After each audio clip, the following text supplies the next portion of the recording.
Hey everyone, and welcome back. We're diving deep into something exciting today. Into words. Words, that's right. 25 of them, actually. That's right. That can seriously boost your communication skills. Yeah. Make you a much more powerful communicator. Yeah. And our source this time is this video, and it's titled, "If You Know These 25 Words, Your English is Excellent." Bold. Yeah, it's a little bold. But you know what? I like it. Let's aim high. Let's go for it. So how does this video break down these 25 words? Well, it starts by grouping them. And the first group is all about sharp thinking. Words like articulate, astute, and perceptive. Okay, so articulate I use all the time. When someone's a good communicator. Yeah. Astute and perceptive, though. Are those just synonyms for articulate? What's going on there? They're definitely in the same family, but there are some subtle differences. Articulate is really excelling at expressing yourself. Clearly, effectively, often in a verbal or written form. So you think of a skilled debater or writer who crafts beautiful prose. Okay, I'm with you. So where do astute and perceptive fit into that? So astute goes a bit deeper, I would say. It implies a sharpness of judgment, an ability to grasp complex situations and draw insightful conclusions. So it's not just communication, it's the thought process behind it. So you could be articulate without being astute, but not the other way around. Exactly. Yeah. You could have an astute person who's not the most eloquent speaker, but their insights would be incredibly valuable. Interesting. Yeah, in decision-making or problem-solving. So perceptive. I always think of that as picking up on those subtle cues. That's a great way to put it. A perceptive person is highly attuned to their surroundings and the people around them, noticing details others miss, and often they have a knack for understanding underlying motivations. So it kind of goes hand in hand with astute, but more observation and intuition, less analysis. Yeah, precisely. And in many situations, being perceptive can be just as valuable as being astute. So think of a therapist who can pick up on a client's unspoken emotions, or a detective who notices tiny clues at a crime scene. So we've got articulate for expressing yourself clearly, astute for insightful thinking, and perceptive for that keen observation. Seems like these words are pretty helpful in any field. Oh, yeah. Where communication and understanding are key. Absolutely. Whether you're a lawyer crafting a persuasive argument, or a scientist interpreting data, or a teacher explaining a complex concept, these are qualities that can really help you excel. This is already making me rethink how I describe people. I'm Yeah. going to be a lot more specific with my word choices going forward. I love it, yeah. So speaking of precision, the source's next category focuses on effort and impact. Words like conscientious, diligent, fastidious, and meticulous, they all seem to relate to being detail-oriented. Am I on the right track? Yes, you are. They all imply a certain level of care and attention to detail, but there are definitely shades of meaning that are worth exploring. Okay, break it down for me. What are the key differences? So let's start with conscientious and diligent. Both suggest a strong work ethic and a commitment to thoroughness. Someone who's conscientious is guided by a strong sense of duty and responsibility, takes their work seriously, and strives to do their best. I can definitely relate to that. I like to think I'm a conscientious worker, but sometimes I struggle with procrastination. Well, that's where diligent comes in. Diligence is all about consistent effort and perseverance. It's about sticking with a task even when it gets challenging or tedious. So diligent is more action, conscientious, more attitude. That's a good way to think about it. They often go hand in hand, of course. What about fastidious and meticulous? Yeah. Just ramp up the detail-oriented factor. It do, but in slightly different ways. Meticulous suggests a very precise and careful approach, often involving a lot of planning and organization. Think of a surgeon carefully mapping out every step of a complex procedure. So meticulous equals systematic and thorough. Fastidious, though, the source gives the example of being fastidious about cleanliness. Yeah. It seems like it goes beyond just being tidy. You're right. Fastidious suggests a level of attention to detail that borders on perfectionism. Often implies a strong dislike of anything messy, imperfect, or out of place. So a fastidious person might be meticulous in their work, but they might also be very particular about their appearance, their home, even their hobbies. It's like an all-encompassing attention to detail. Exactly. Now, the important thing to remember is that these words aren't inherently good or bad. Oh, interesting. Being meticulous can be a great asset in certain professions, but it can also lead to procrastination or analysis paralysis if taken to an extreme. Right. It's all about finding that balance and understanding the context. Right, and that's what makes this deep dive so interesting. It's not just about learning definitions, it's about understanding the nuances of language and how we can use these words effectively to express ourselves. So to recap, we have conscientious for a strong sense of duty, diligent for consistent effort, meticulous for systematic thoroughness, and fastidious for a near-obsessive level of attention to detail. I'm realizing how much power lies in choosing the right word. Absolutely. And we're just getting started. I know, right? The next group of words is all about powerful communication. Words like eloquent, galvanize, and ineffable. Are you ready to dive in? Oh, yeah. Let's do it. Let's explore how these words can help us become more persuasive and impactful communicators. All right, so let's unpack these powerful communication words. Eloquent, galvanize, and ineffable, each packing quite a punch. I'm intrigued already. Eloquent always makes me think of like a speaker, you know, who can hold an audience spellbound, like they're weaving magic with their words. Yes. Eloquent describes someone who can express themselves with such grace, clarity, and persuasion that they just captivate their listeners. It's not just about choosing like fancy words. It's about using language to create a powerful emotional connection. So I see there's a difference there. Someone could use a lot of big words without actually being eloquent if their message isn't clear or engaging. Exactly. It's the whole package. Yeah. Words, delivery, passion. Totally. So how would you say galvanize differs from eloquent? They both seem to involve influencing people. That's a good question.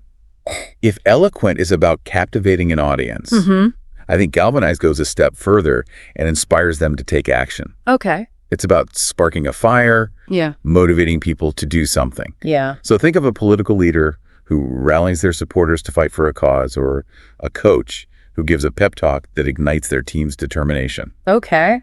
Galvanize is about transforming words into action. Powerful stuff. All right, ineffable. That one always throws me off a bit. Yeah. What's so powerful about a word that means beyond words? That's the paradox, right? Ineffable points to the limits of language.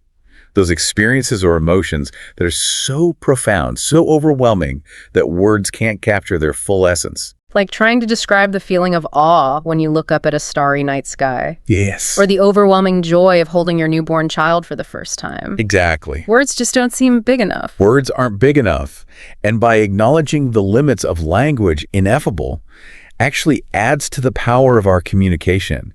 It creates a sense of mystery, of something too grand to be fully grasped. Okay, so we've got eloquence for captivating, galvanizing for inspiring action, and ineffable for acknowledging the indescribable. What a range. Yeah. So the next two words on our list are fortuitous and serendipitous, both dealing with chance and good fortune. Right. I find myself using lucky all the time. Yeah.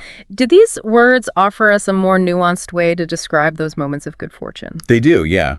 They both involve positive, unplanned events, but there's a subtle distinction.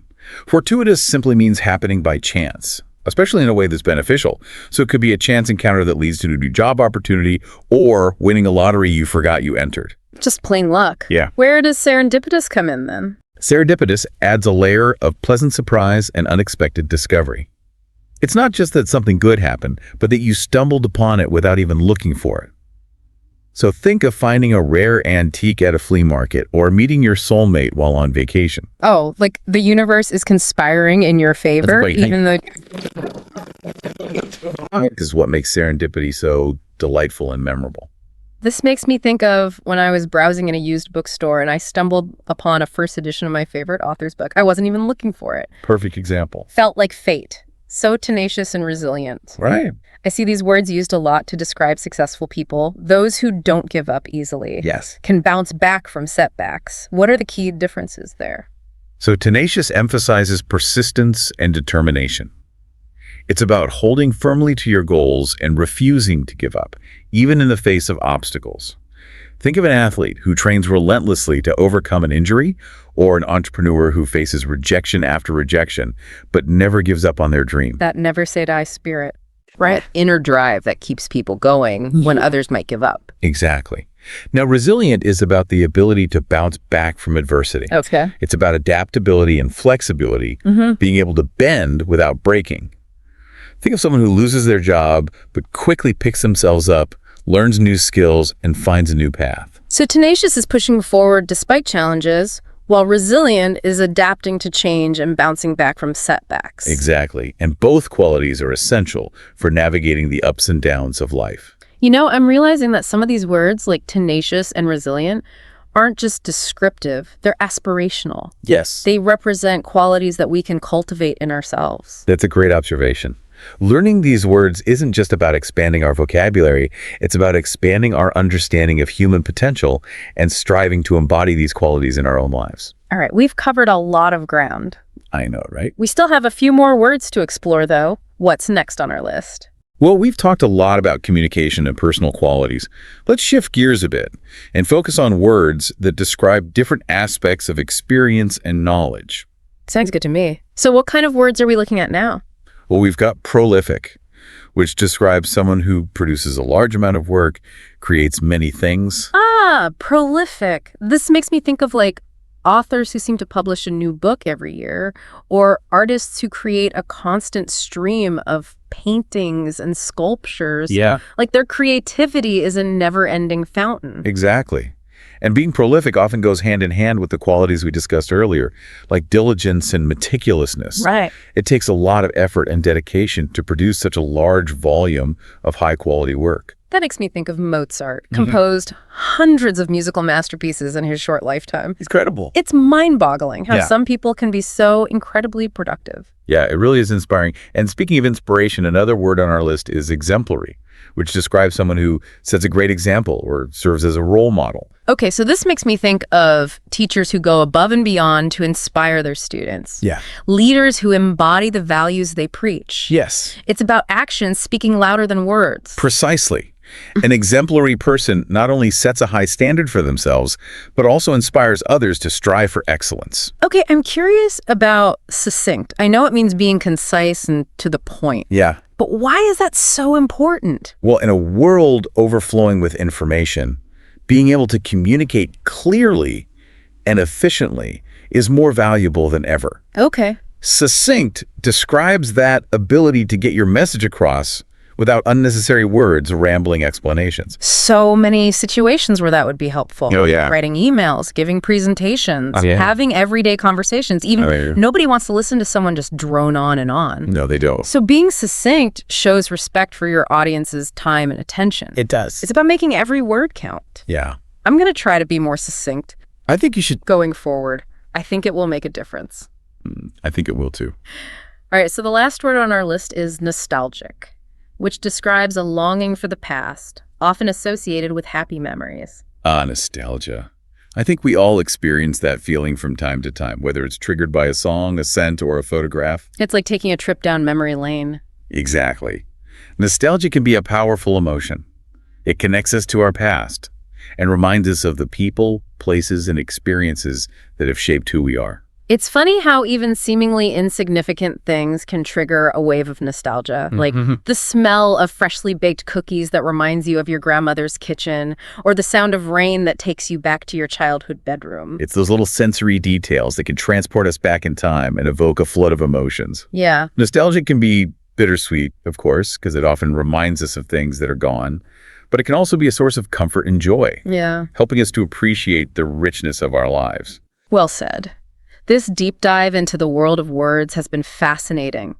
It's amazing how much nuance and power can be packed into a single word. It is. I feel like I've gained a whole new appreciation for the power of language. I'm definitely going to be paying much closer attention to the words I use and the words I hear from now on. That's great. That's what we want. Well, I want to thank you for taking us on this journey of linguistic discovery. My pleasure. I feel like I've learned so much. I'm glad. To our listeners, we hope this deep dive has inspired you to expand your own vocabulary and discover the power of words. Remember, learning new words is an ongoing process. It is. So keep exploring, keep reading, keep listening, and most importantly, keep using those words in your everyday life. Absolutely. And as a final thought-provoking question for our listeners, which word from today's deep dive resonated with you the most? And how will you try to incorporate it into your communication this week? We'd love to hear your thoughts. Until next time, happy wordsmithing.